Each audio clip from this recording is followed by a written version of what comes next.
Let's talk about something you've probably noticed in financial history. This crazy, repeating cycle that seems to trap investors over and over again.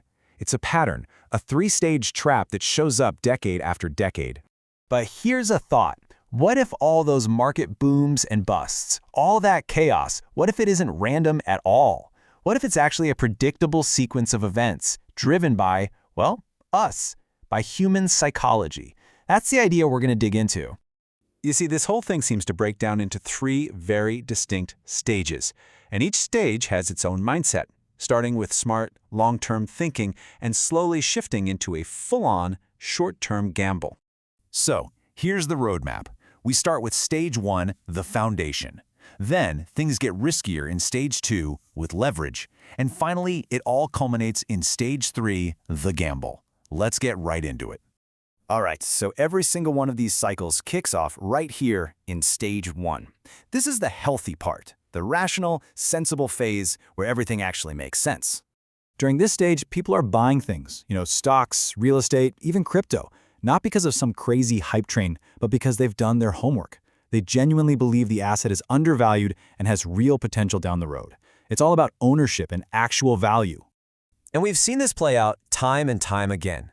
Think back to the early 90s, when smart investors were buying into internet companies way before the dot-com boom. Or the early 2000s, with people buying affordable homes with normal, stable mortgages. Even right after the 2008 crash, people were buying up assets because they saw the long-term opportunity.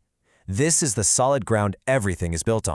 But then, as those asset prices start climbing, you can feel a shift in the air. Greed starts to whisper in people's ears. The whole mindset changes from, I want to own a good asset, to, I want to own more of this thing that's going up. And that, my friends, brings us to stage 2.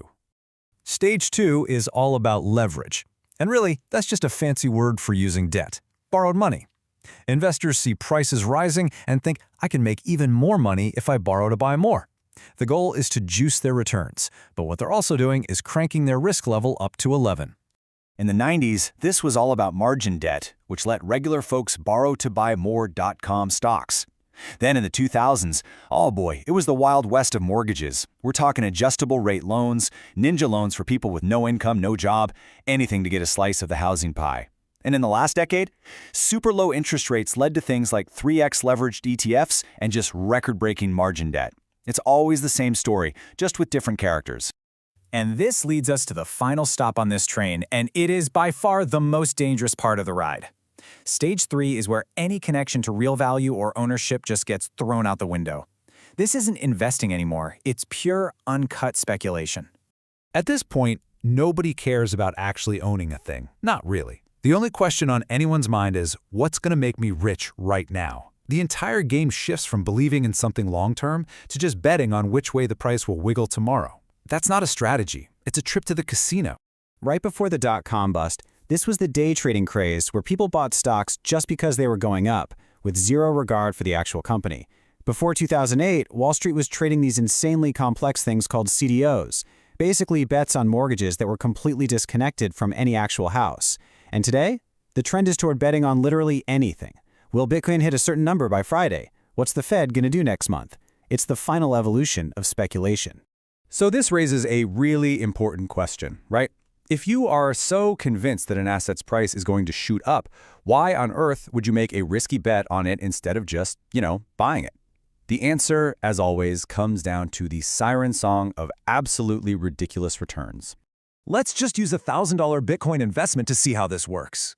In stage 1, if you buy it and the price goes up, you make a nice 50% gain. Not bad. In stage 2, you use leverage, and maybe you turn that into a 200% gain. Great.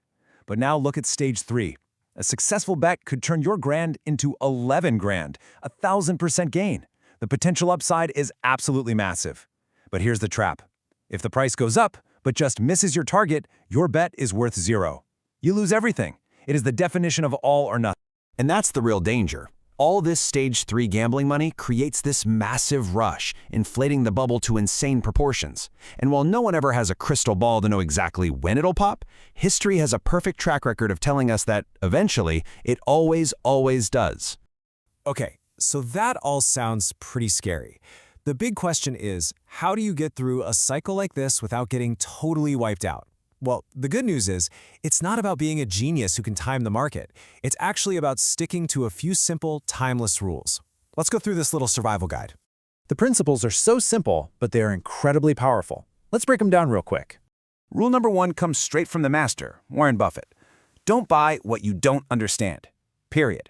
If the only reason you can give for buying something is everyone else's, then you're not investing, my friend. You're gambling.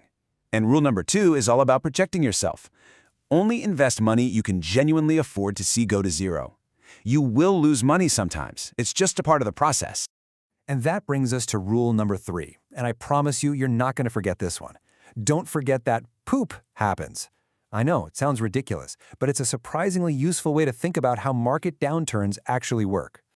So, POOP is an acronym, and it perfectly maps out the emotional roller coaster of a market crash.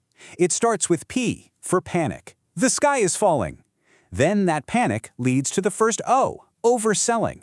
Everyone rushes for the exits at once, but all that selling creates the second O, opportunity. This is the moment when smart investors who kept some cash ready can buy amazing assets for pennies on the dollar. And that, if you've got the patience to wait, leads to the final P, profit. And if you think these things are like once-in-a-lifetime events, think again. In just the last 100 years, we've had 16 recessions and 25 market crashes. That means a major downturn happens every few years.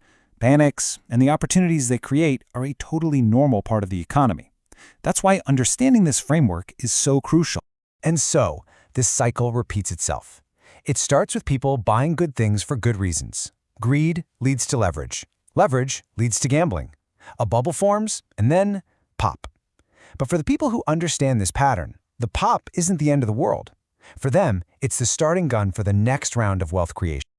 Look, this isn't some new radical theory. This 3-stage cycle has been playing out for generations. So really the question isn't if the current bubble will burst, but when it does. And the most important question of all is, how are you going to prepare for it? Thanks for tuning in.